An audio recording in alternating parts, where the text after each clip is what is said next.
토요일 아침에 햇살은 거실 창문을 통해 부드럽게 들어왔습니다. 윤태주는 소파에 앉아 커피 잔을 들고 있었습니다. 손목 시계를 보니 오전 10시 30분이었습니다. 부엌에서는 장모의 움직이는 소리가 들렸습니다. 태준아, 이거 좀 봐줄래? 장모 박정희가 부엌 문을 열고 고개를 내밀었습니다. 손에는 깔끔하게 포장된 홍삼 선물 세트가 들려 있었습니다. 붉은색 리본이 정성스럽게 묶여 있었습니다. 태주는 커피 잔을 탁자에 내려놓고 일어났습니다. 장모는 포장지를 만지작거리며 미소를 지었습니다. 그 얼굴엔 누군가를 기쁘게 하려는 순수한 마음이 담겨 있었습니다. 경비 아저씨들한테 드리려고요. 요즘 날씨가 추운데 밖에서 고생이 많으시잖아요. 태주는 고개를 끄덕이며 미소로 답했습니다. 장모는 평소에도 이런 분이었습니다. 아파트 복도에서 이웃을 만나면 먼저 인사를 건넸고 엘리베이터 안에서는 층수 버튼을 대신 눌러주었습니다. 겨울이 오면 경비실 앞을 지나가면서 따뜻한 차 한 잔을 건네기도 했습니다.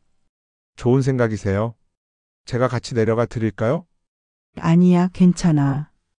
금방 다녀올게. 장모는 선물 세트를 품에 안고 현관문을 열었습니다.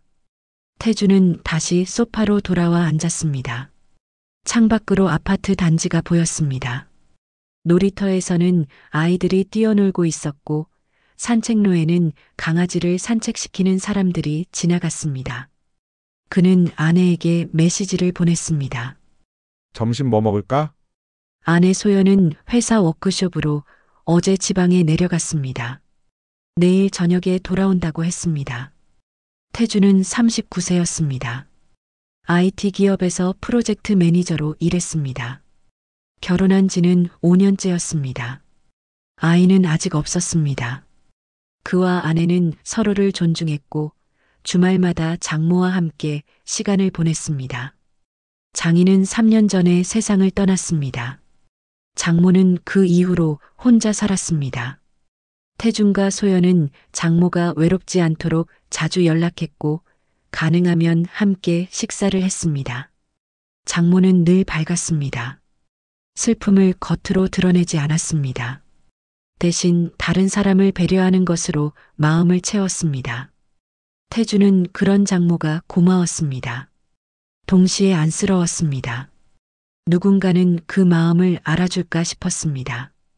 그는 창밖을 바라보며 오늘 점심 메뉴를 생각했습니다. 장모가 좋아하는 해물탕집이 떠올랐습니다. 예약을 해둘까 고민하던 순간이었습니다. 이게 뭐 하는 겁니까? 멀리서 고성이 들려왔습니다. 남자의 목소리였습니다. 태주는 귀를 기울였습니다. 소리는 아파트 1층 쪽에서 올라왔습니다. 사람을 무시해요. 태주는 자리에서 벌떡 일어났습니다. 가슴이 철렁했습니다. 그는 현관문을 열고 복도로 나가 엘리베이터 버튼을 연타했습니다. 엘리베이터가 오지 않자 그는 계단으로 방향을 틀었습니다. 15층에서 1층까지 뛰어내려갔습니다. 계단을 돌 때마다 발소리가 울렸습니다. 마지막 계단을 내려서자 로비가 보였습니다. 경비실 앞에 사람들이 모여 있는 틈 사이로 태주는 비집고 들어갔습니다. 뺨이 붉게 부어오른 장모님의 모습이 보였고 눈가에는 눈물이 고여 있었습니다. 앞에는 경비원 유니폼을 입은 남자가 서 있었습니다.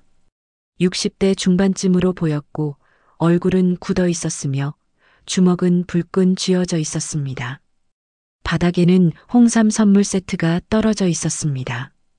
태주는 장모에게 다가갔습니다. 어머니 무슨 일이세요? 장모는 입술을 떨며 말했습니다. 나는 그냥. 경비원이 차갑게 말했습니다. 우릴 불쌍하게 보는 거예요.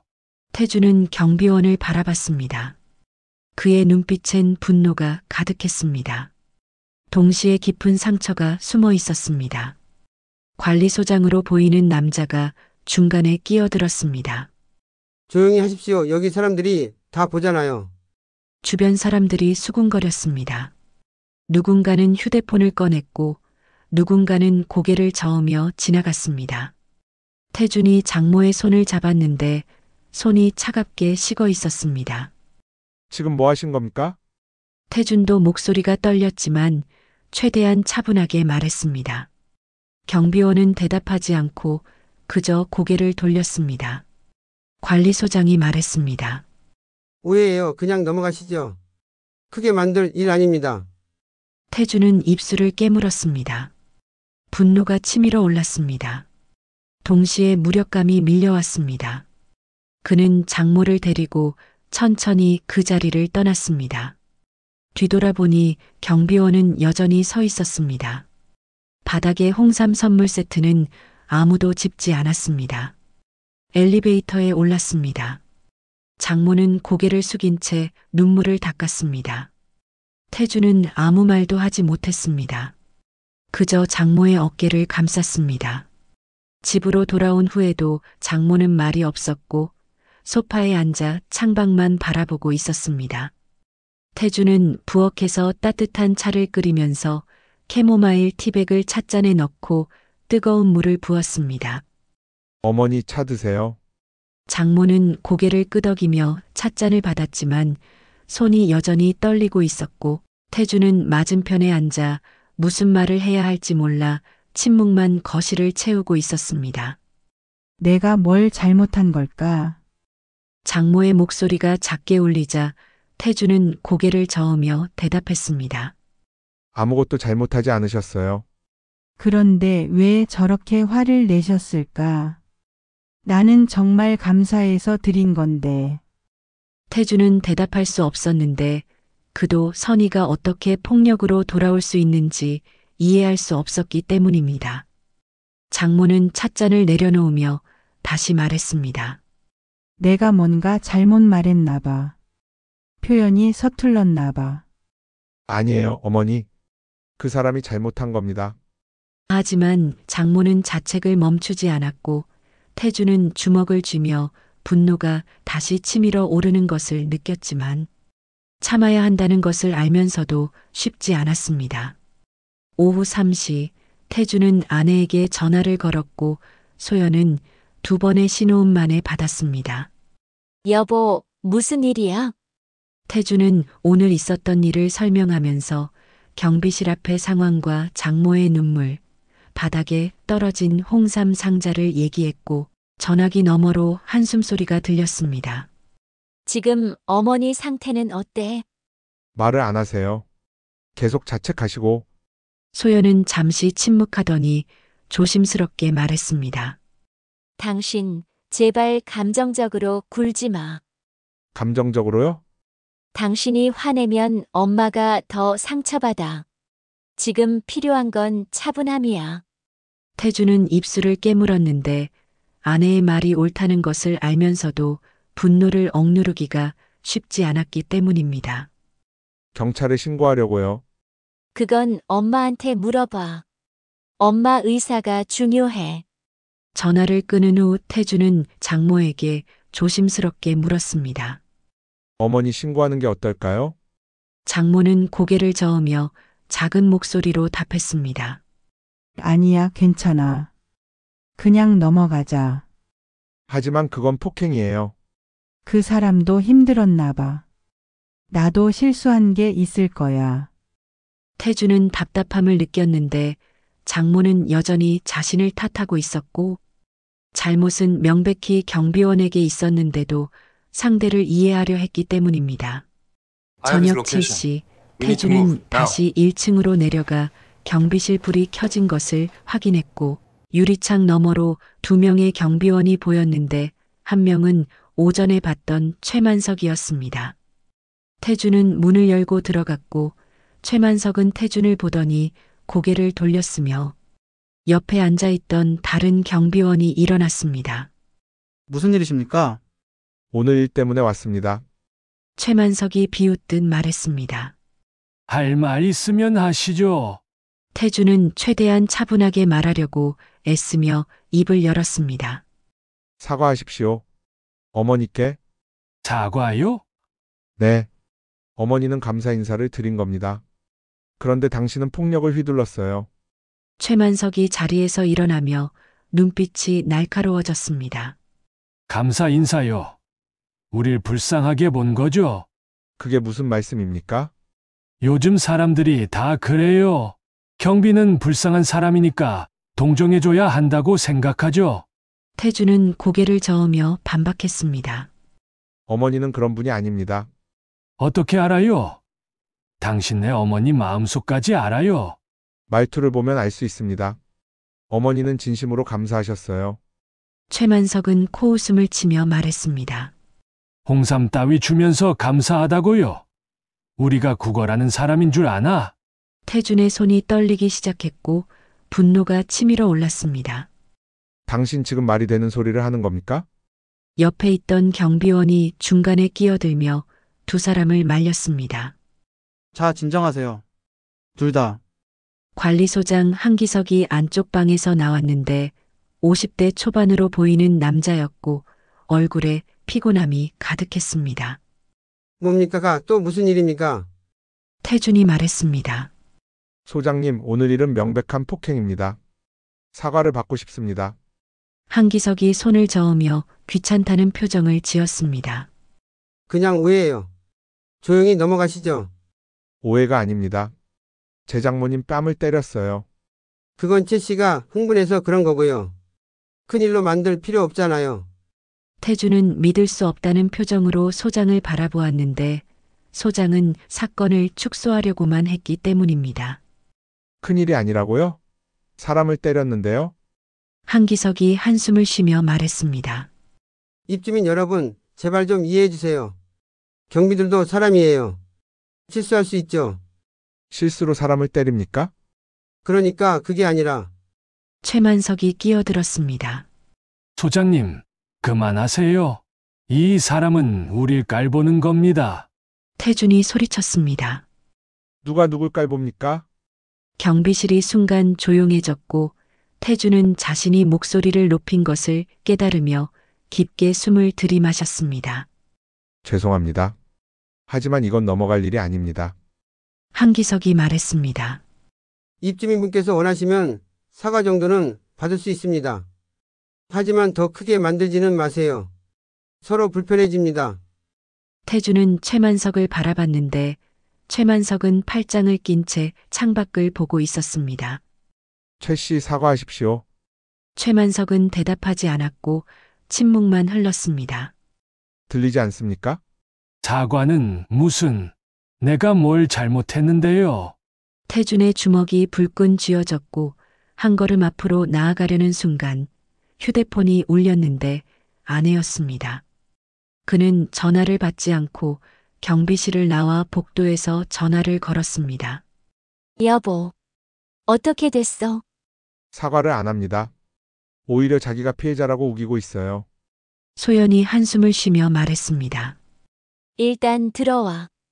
엄마 혼자 두지 마. 하지만 당신이 저 사람이랑 같아질 필요 없어. 알지? 태준은 대답하지 못하고 전화를 끊었으며 엘리베이터에 올라 집으로 돌아왔을 때 장모는 여전히 소파에 앉아 있었고 창밖은 어두워지고 있었습니다. 어머니 괜찮으세요? 장모가 고개를 끄덕였습니다. 태준아, 너 화내지 마. 그냥 넘어가자. 넘어갈 수 없어요. 그 사람도 힘들었을 거야. 경비 일이 얼마나 힘든데. 장모가 끝까지 상대를 이해하려 하는 모습에 태준은 이해할 수 없었습니다. 밤 11시 태준은 침대에 누워 천장을 바라보았지만 잠이 오지 않았고 머릿속엔 오늘 하루가 계속 재생되었습니다. 경비실 앞에 고성과 장모의 붉은 뺨, 바닥에 떨어진 홍삼 상자, 최만석의 차가운 눈빛이 떠올랐습니다.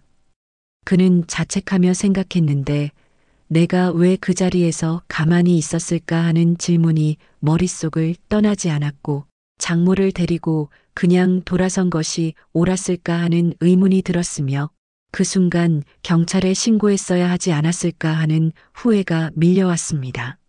하지만 아내의 말이 맞았는데 감정적으로 대응하면 장모만 더 힘들어질 것이기 때문입니다. 태주는 옆으로 몸을 돌리며 휴대폰을 꺼내 메시지를 확인했고 아내가 보낸 메시지가 화면에 떠 있었습니다. 차분하게 생각해. 내일 아침에 다시 얘기하자. 태주는 휴대폰을 내려놓고 눈을 감았지만 분노는 사라지지 않았고 오히려 더 깊어지며 무력감과 함께 그를 짓눌렀습니다. 그는 다짐했는데 내일 아침 다시 경비실로 가서 이번엔 제대로 해결하겠다고 마음먹었으며 그것은 복수가 아니라 정의였고 장모의 존엄을 지키는 일이었습니다. 태주는 그렇게 밤을 보냈는데 분노와 책임감 사이에서 잠 못 이루며 새벽을 맞이했습니다. 새벽 5시 태주는 잠에서 깼는데 머릿속이 여전히 어제의 일로 가득 차 있었고 옆자리는 비어 있었으며 아내는 아직 워크숍에서 돌아오지 않았습니다.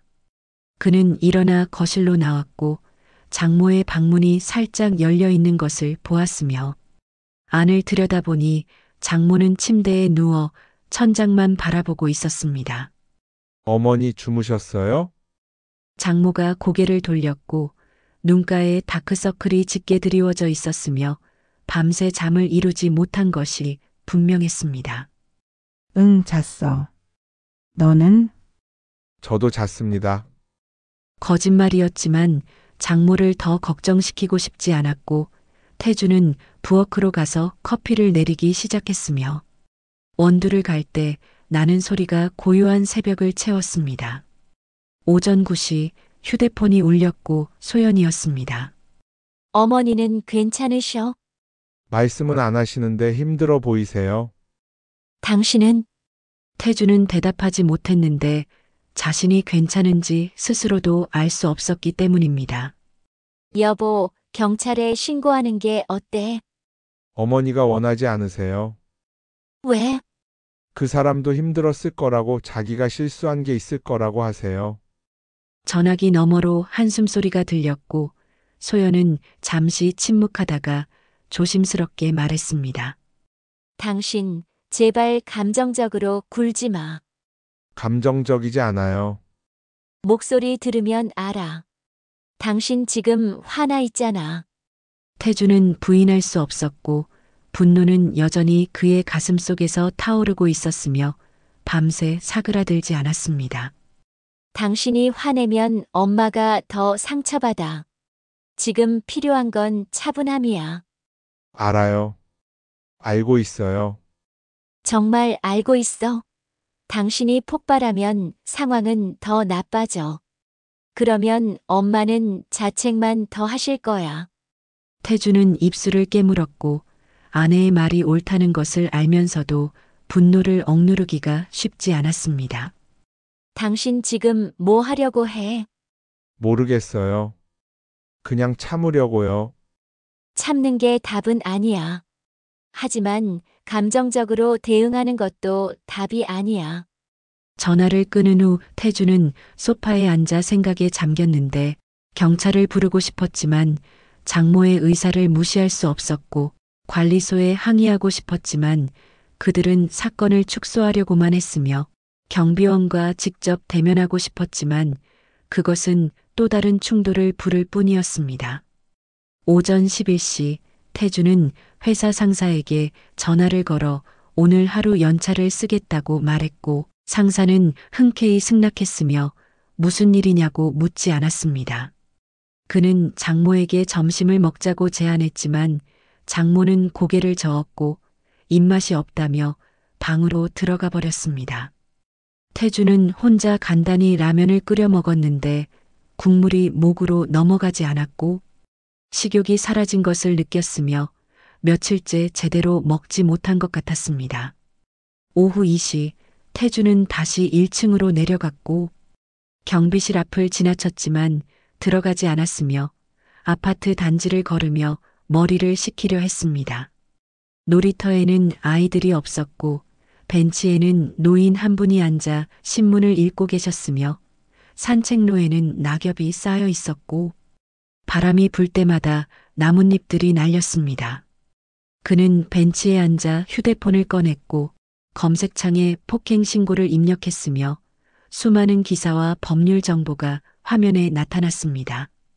폭행죄는 친고죄가 아니므로 피해자의 의사와 관계없이 수사 가능이라는 문장이 눈에 들어왔고 태주는 그 문장을 여러 번 읽었으며 신고할 수 있다는 것을 알았지만 그렇게 하는 것이 옳은지 확신할 수 없었습니다. 장모는 원하지 않았고 아내는 감정적으로 굴지 말라고 했으며 회사에서는 입주민과의 분쟁이 좋게 보이지 않을 것이었고 관리소와의 관계도 걱정되었습니다. 태주는 휴대폰을 주머니에 넣고 한숨을 쉬었는데 그는 참자 나까지 잃으면 아무도 못 지켜라고 스스로에게 말했으며 이성이 감정을 억누르려 애쓰고 있었습니다. 하지만 분노는 사라지지 않았고 오히려 시간이 지날수록 더 깊어졌으며 무력감이 그를 짓눌렀고 자신이 아무것도 할 수 없다는 생각이 들었습니다. 오후 5시 태주는 집으로 돌아왔고 장모는 여전히 방에 있었으며 문틈으로 작은 소리가 들렸는데 흐느끼는 소리였습니다. 태주는 문 앞에 서서 손을 들었지만 노크하지 못했고 무슨 말을 해야 할지 몰랐으며 위로의 말도 공허하게 느껴졌습니다. 그는 그대로 서서 듣고만 있었는데 장모의 눈물 소리가 그의 가슴을 찢었고 분노는 더 깊은 책임감으로 변해갔습니다. 저녁 8시 소연이 돌아왔고 현관문을 열며 가방을 내려놓았으며 피곤한 얼굴로 거실로 들어왔습니다. 어머니는 방에 계세요? 식사는 하셨어? 안 하셨어요? 소연은 한숨을 쉬며 장모의 방으로 갔고 문을 두드렸으며 조심스럽게 안으로 들어갔습니다. 태주는 소파에 앉아 두 사람의 대화를 들었는데 소연의 다정한 목소리가 들렸고 장모의 작은 대답이 이어졌으며 몇 분 후 소연이 나왔습니다. 당신, 우리 얘기 좀 해. 두 사람은 거실 소파에 나란히 앉았고 소연은 태준의 손을 잡으며 말했습니다. 엄마 상태가 안 좋아. 많이 우셨나 봐. 알아요. 당신은 어때? 태준은 대답하지 못했고 자신의 감정을 정리할 수 없었으며 분노와 무력감, 자책감이 뒤섞여 있었습니다. 화나는 거 알아. 나도 화나. 그럼 어떻게 해야 해요? 일단 엄마 마음을 추스르는 게 먼저야. 그 다음에 생각하자. 태준은 고개를 끄덕였지만 마음은 여전히 무겁게 가라앉아 있었고 이대로 넘어가는 것이 옳은 일인지 확신할 수 없었습니다. 밤 11시 태준은 다시 침대에 누워 천장을 바라보았는데 소연은 옆에서 잠들어 있었고 고른 숨소리가 들렸으며 하지만 태준은 잠들 수 없었습니다. 그는 장모의 얼굴을 떠올렸고 붉게 달아오른 뺨과 눈가의 눈물, 떨리는 손과 자책하는 목소리가 머릿속에서 맴돌았습니다. 내가 왜 그 자리에서 가만히 있었을까라는 질문이 계속 그를 괴롭혔고 그게 정말 옳은 선택이었을까라는 의문이 들었으며 나는 장모를 제대로 지키지 못했다라는 자책이 그를 짓눌렀습니다. 분노는 사라지지 않았고 오히려 더 단단하게 굳어갔으며 더 깊은 책임감으로 변해가고 있었습니다. 새벽 1시 태주는 조용히 일어나 거실로 나왔고 창밖을 바라보며 아파트 단지의 불빛들을 바라보며 결심했습니다. 내일 아침 다시 경비실로 가겠다고 마음먹었으며 이번에는 제대로 된 해결을 찾겠다고 다짐했고 더 이상 참고만 있을 수 없다는 것을 깨달았습니다. 복수가 아니라 정의였고 감정이 아니라 책임이었으며 장모의 존엄을 지키는 일이었습니다. 태주는 그렇게 밤을 보냈고 분노와 책임감 사이에서 새로운 결심을 키워가고 있었습니다. 다음 날 아침 7시 태주는 일어나 세수를 하고 옷을 갈아입었는데 거울 속 자신의 얼굴은 지쳐 보였지만 눈빛만은 단단했습니다. 그는 거실로 나와 장모의 방문을 바라보았고 문은 여전히 닫혀 있었으며 안에서는 아무 소리도 들리지 않았습니다. 소연이 부엌에서 커피를 내리고 있었고 태준을 보더니 조심스럽게 물었습니다. 어디가? 경비실에 다녀올게요. 또, 태준은 고개를 끄덕였고 소연은 한숨을 쉬며 커피 잔을 내려놓았습니다. 당신 무슨 생각이야? 제대로 해결하려고요. 제대로라는 게 뭔데? 태준은 잠시 망설이다가 대답했습니다. 사과를 받아내든지 아니면 법적으로 해결하든지. 소연의 얼굴에 걱정이 스쳤고 그녀는 태준에게 다가와 손을 잡았습니다. 당신이 저 사람이랑 같아질 필요 없어. 알지? 알아요. 하지만 이대로는 안 돼요. 엄마 의사는? 어머니는 원하지 않으시지만 이건 제가 해야 할 일이에요. 소연은 태준의 눈을 오래 바라보다가 천천히 고개를 끄덕였고 그녀는 태준이 결심했다는 것을 알았습니다. 감정적으로 굴지는 마. 최선을 다할게요. 태준은 현관문을 열고 밖으로 나왔으며 엘리베이터를 타고 1층으로 내려갔고 로비를 지나 경비실 앞에 섰습니다. 유리창 너머로 최만석이 보였는데 그는 책상에 앉아 신문을 읽고 있었고 다른 경비원은 보이지 않았습니다. 태준은 깊게 숨을 들이마시고 문을 열었으며 발을 들여놓는 순간 최만석이 고개를 들었고 두 사람의 시선이 마주쳤습니다. 또 왔습니까? 최만석의 목소리는 차갑고 날카로웠으며 태준은 그 자리에 서서 최대한 침착하게 말했습니다. 어제 일 사과하시죠. 어머니는 그저 감사 인사를 드린 겁니다. 최만석은 신문을 접으며 비웃음을 흘렸고 그는 자리에서 일어나 태준을 똑바로 바라보았습니다. 사과요? 내가 왜 사과를 해야 하죠? 어머니 뺨을 때리셨지 않습니까? 그건 그쪽 어머니가 먼저 무례했으니까요. 태준은 주먹을 쥐었는데 손톱이 손바닥에 파고들었고 분노가 치밀어 올랐지만 그는 목소리를 낮추며 말했습니다. 어머니는 무례하지 않으셨습니다. 진심으로 감사 인사를 드린 거예요. 진심이요? 홍삼 따위 주면서 진심이라고요? 그게 어머니의 마음이었어요. 최만석이 한 걸음 다가왔고 그의 눈빛은 여전히 차가웠으며 목소리에는 쌓인 감정이 묻어났습니다. 요즘 사람들은 늙은이 하나 잡아 넣는 게 정이요. 잡아 넣으려는 게 아닙니다. 다만 잘못을 인정하고 사과를 받고 싶을 뿐이에요.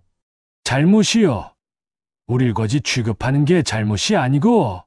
태준은 고개를 저었고 그는 최만석의 말 속에 숨어 있는 상처를 느꼈지만 동시에 장모의 눈물도 떠올랐습니다. 어머니는 당신을 거지 취급하지 않으셨어요. 그저 감사한 마음을 표현하고 싶었던 거예요.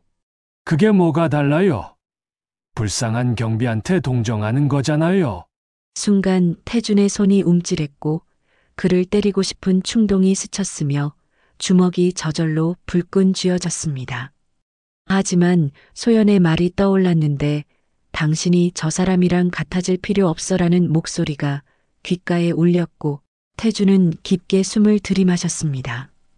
그는 주먹을 풀고 휴대폰을 꺼냈으며 화면을 켜서 112를 입력하기 시작했고 최만석은 그 모습을 보며 비웃었습니다. 신고하시겠다. 그래, 하세요. 이제는 법이 판단하게 하죠. 태준의 목소리에는 분노 대신 단단한 결의가 담겨 있었고 그는 통화 버튼을 누르려는 순간 경비실 문이 열렸습니다. 관리소장 한기석이 들어왔고 그는 두 사람을 번갈아 보며 당황한 표정을 지었습니다. 뭡니까? 이게 무슨 일입니까? 신고하려고 합니다.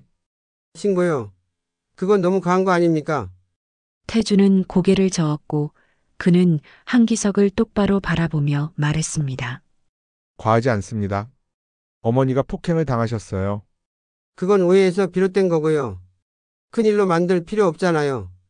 큰일입니다. 사람의 존엄이 짓밟혔어요. 한기석은 난처한 표정을 지으며 최만석을 바라보았고 최만석은 여전히 팔짱을 낀 채 서 있었습니다. 최 씨, 사과 한마디만 하시면 되잖아요. 최만석은 대답하지 않았고 침묵이 경비실을 채웠으며 태주는 다시 휴대폰을 들어 올렸습니다. 마지막으로 묻겠습니다. 사과하시겠습니까? 최만석이 입을 열었고 그의 목소리는 여전히 차가웠지만 어딘가 흔들리는 것처럼 들렸습니다. 사과해서 뭐가 달라지는데요? 당신네는 어차피 우릴 무시할 거잖아요. 태주는 고개를 저었고 그는 조용하지만 단호하게 말했습니다. 무시하지 않습니다. 다만 잘못은 잘못으로 인정해야 해요. 그게 무시하는 거죠. 우린 늘 잘못한 사람 취급받으니까. 태주는 최만석의 눈을 바라보았고 그 안에서 깊은 상처와 분노를 보았지만 동시에 자신의 입장도 굽힐 수 없었습니다.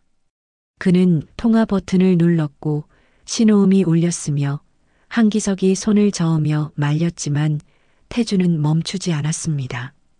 여보세요, 112입니다. 신고하겠습니다. 폭행 사건이요. 태주는 차분하게 상황을 설명했고 장소와 시간, 피해자와 가해자의 정보를 전달했으며 통화를 마치고 휴대폰을 내렸습니다. 최만석은 여전히 서 있었지만 얼굴이 굳어 있었고 한기석은 한숨을 쉬며 의자에 앉았습니다. 이렇게까지 해야 했습니까? 네, 이렇게까지 해야 했어요. 태주는 경비실을 나와 로비로 걸어갔고 그의 손은 여전히 떨렸지만 마음은 조금 가벼워진 것 같았습니다.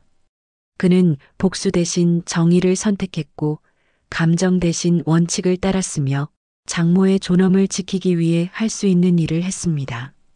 엘리베이터에 올라 15층으로 올라가는 동안 태주는 창밖을 바라보았고 아침 햇살이 아파트 단지를 비추고 있었으며 새로운 하루가 시작되고 있었습니다. 집으로 돌아왔을 때 소연이 현관에서 기다리고 있었고 그녀는 태준의 얼굴을 보며 조심스럽게 물었습니다. 했어? 네, 신고했어요. 후회 안 해? 태준은 잠시 생각하다가 고개를 저었고 그는 확신을 가지고 대답했습니다. 아니요. 이게 맞는 것 같아요. 소연이 태준을 안아주었고 두 사람은 그렇게 한동안 서 있었으며 침묵 속에서 서로를 위로했습니다. 장모의 방문이 열렸고 장모가 조심스럽게 밖으로 나왔으며 그녀는 두 사람을 바라보며 물었습니다. 무슨 일이야? 태주는 장모에게 다가가 말했습니다. 어머니 경찰에 신고했어요. 장모의 얼굴이 굳었고 그녀는 고개를 저으며 말했습니다. 왜 그랬어? 그냥 넘어가면 되는데. 넘어갈 수 없어요. 어머니의 존엄이 중요해요. 장모는 아무 말도 하지 못했고 눈가에 눈물이 고였으며 태주는 장모의 손을 잡았습니다. 어머니는 아무 잘못도 하지 않으셨어요. 그걸 증명하고 싶어요. 장모가 천천히 고개를 끄덕였고 그녀는 태준의 손을 꽉 쥐었으며 세 사람은 그렇게 거실에 서서 서로를 의지했습니다. 그날 오후 경찰이 아파트에 왔고 태준과 장모는 진술을 했으며 최만석도 조사를 받았습니다. 절차는 생각보다 간단했고 경찰은 양측의 이야기를 듣고 기록했으며 며칠 내로 결과가 나올 거라고 말했습니다. 그날 밤 태준은 침대에 누워 천장을 바라보았는데 마음이 복잡했지만 후회는 들지 않았고 그는 옳은 선택을 했다고 믿었습니다. 옆에 누운 소연이 말했습니다. 잘했어. 정말요? 응. 당신은 옳은 일을 했어. 태주는 미소를 지었고 그날 밤 그는 오랜만에 편안하게 잠들 수 있었으며 꿈속에서는 장모가 웃고 있었습니다. 일주일 후 경찰 조사 결과가 나왔고 최만석은 폭행 혐의를 인정했으며 정식 사과와 함께 관리소 측의 징계를 받게 되었습니다. 태주는 그 소식을 전해 들었을 때 안도했지만 동시에 복잡한 감정이 들었는데 이것이 정말 옳은 결과인지 스스로에게 물었고 장모의 마음은 어떨지 궁금했습니다. 그날 오후 관리소장 한기석이 태준의 집으로 찾아왔고 그는 미안한 표정으로 서 있었으며 손에는 공식 사과문이 들려 있었습니다. 입주민분 정말 죄송합니다. 한기석은 고개를 숙이며 말했고 태준은 그를 거실로 안내했으며 장모도 방에서 나와 소파에 조심스럽게 앉았습니다. 관리소 측에서도 이번 일을 심각하게 받아들이고 있습니다. 최 씨는 2주간 정직 처분을 받았고 재발 방지 교육도 받게 됩니다. 장모는 아무 말 없이 고개를 끄덕였고 태준은 그녀의 표정을 살폈으며 여전히 마음이 편하지 않은 것 같았습니다. 그리고 최 씨가 직접 사과하고 싶다고 했습니다. 괜찮으시면 만나주실 수 있으실까요? 태준은 장모를 바라봤고 장모는 잠시 망설이다가 작게 말했습니다. 괜찮아요. 만날게요. 이틀 후 태준과 장모는 관리소 사무실로 갔고 작은 회의실에 최만석이 앉아 있었으며 그의 얼굴은 지쳐 보였고 눈가에는 피로가 가득했습니다. 최만석은 두 사람을 보자 자리에서 일어났고 깊게 고개를 숙이며 말했습니다. 죄송합니다. 정말 죄송합니다. 그의 목소리는 떨리고 있었고 진심이 담겨 있는 것처럼 들렸으며 장모는 그를 바라보며 조용히 앉아 있었습니다. 제가 감정을 주체하지 못했습니다. 어르신께 손을 댄 것, 변명의 여지가 없습니다. 최만석은 계속 고개를 숙인 채 말했고 그의 어깨가 작게 떨리고 있었으며 태준은 그 모습을 보며 복잡한 감정을 느꼈습니다. 사실 저도 힘든 시간을 보내고 있었습니다. 경비 일을 하면서 무시당하는 일이 많았고 그게 쌓여서 그래도 사람을 때릴 이유는 안 됩니다. 태준이 조용히 말했고 최만석은 고개를 끄덕였습니다. 알고 있습니다. 핑계가 아닙니다.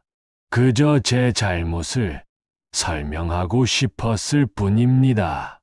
장모가 입을 열었고 그녀의 목소리는 여전히 떨렸지만 단호했습니다. 저는 당신을 무시한 적 없어요. 정말로 감사해서 드린 거였어요. 알고 있습니다. 이제는 압니다. 그런데 왜 그렇게 생각하셨어요? 최만석은 잠시 침묵했고 그는 천천히 말을 이어갔으며 목소리에는 깊은 상처가 배어 있었습니다.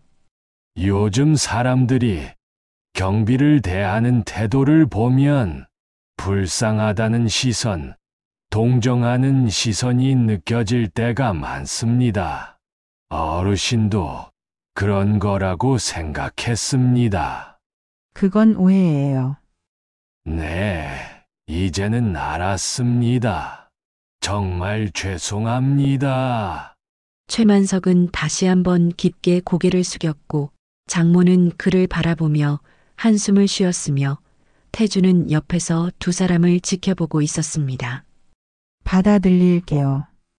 사과를.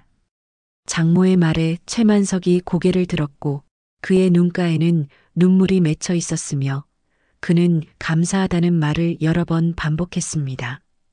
회의실을 나온 후 태준과 장모는 아파트 단지를 천천히 걸었고 햇살이 따뜻하게 내리쬐고 있었으며 산책로에는 사람들이 평화롭게 걷고 있었습니다. 태준아, 고마워. 장모가 조용히 말했고 태준은 그녀를 바라보며 미소를 지었습니다. 뭐가요? 내가 차분하게 대응해줘서. 덕분에 제대로 해결됐어. 어머니 당연한 일 했어요. 아니야. 쉽지 않았을 텐데. 태준은 고개를 저었고 그는 장모의 손을 잡으며 말했습니다. 어머니 진심이 왜곡되지 않는 세상을 만들고 싶어요. 장모는 태준을 바라보며 눈물을 글썽였고 그녀는 태준의 손을 꽉 쥐었으며 두 사람은 그렇게 한동안 걸었습니다. 며칠 후 태주는 장모와 함께 다시 경비실로 갔고 이번에는 다른 경비원들에게 인사를 건네기 위해서였습니다.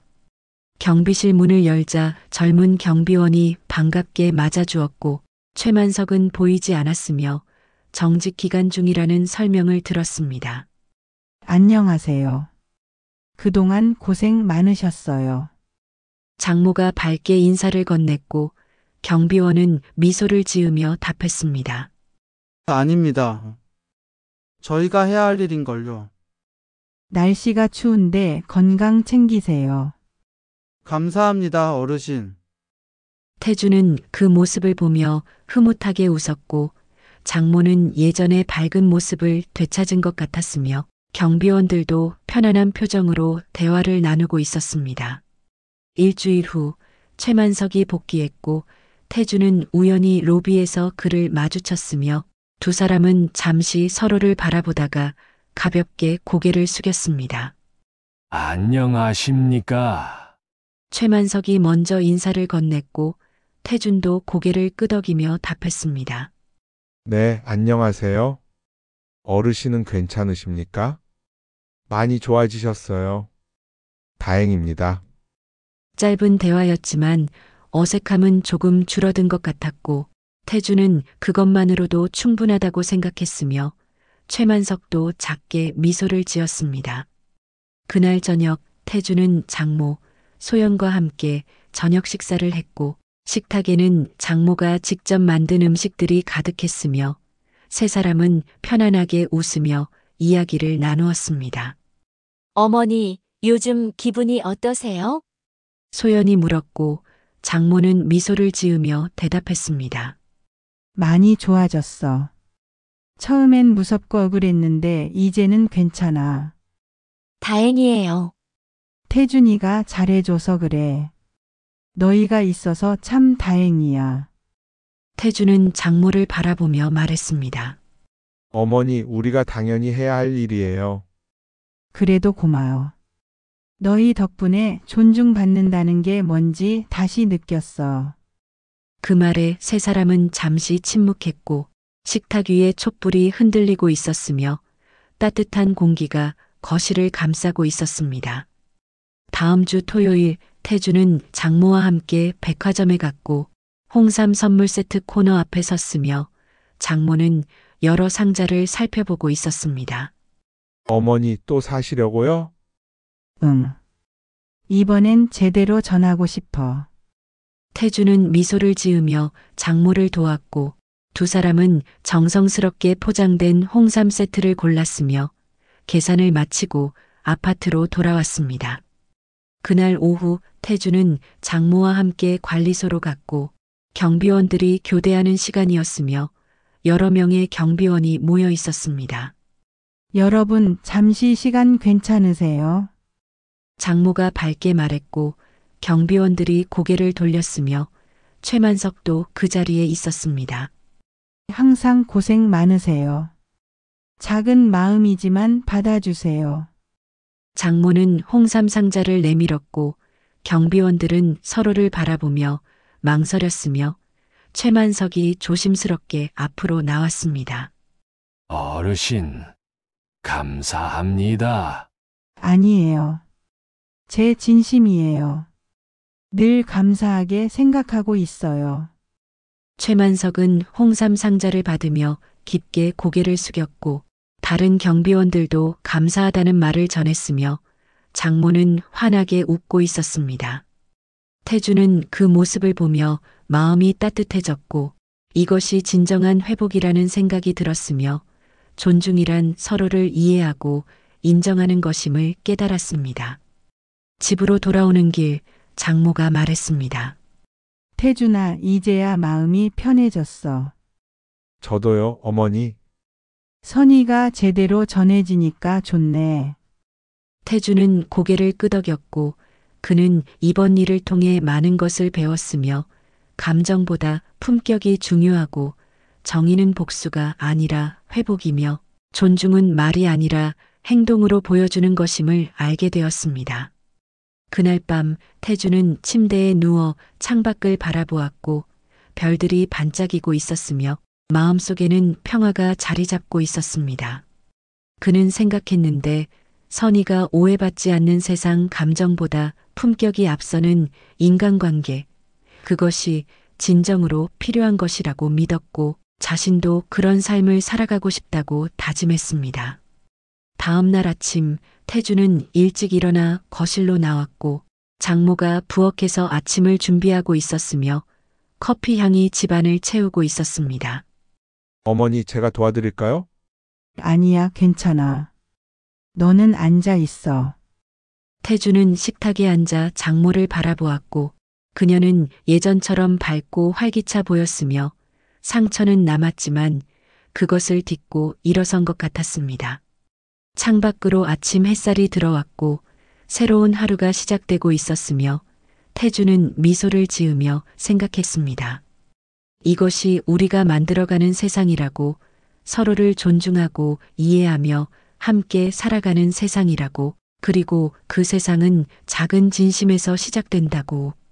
태주는 조용히 다짐했는데 오늘도 진심을 다해 살아가겠다고, 장모처럼 따뜻한 마음으로 세상을 대하겠다고, 그리고 존중의 무게를 잊지 않겠다고. 그렇게 평범한 아침이 시작되었고 그 평범함 속에 진정한 행복이 있었으며 태주는 그것을 온전히 느끼고 있었습니다.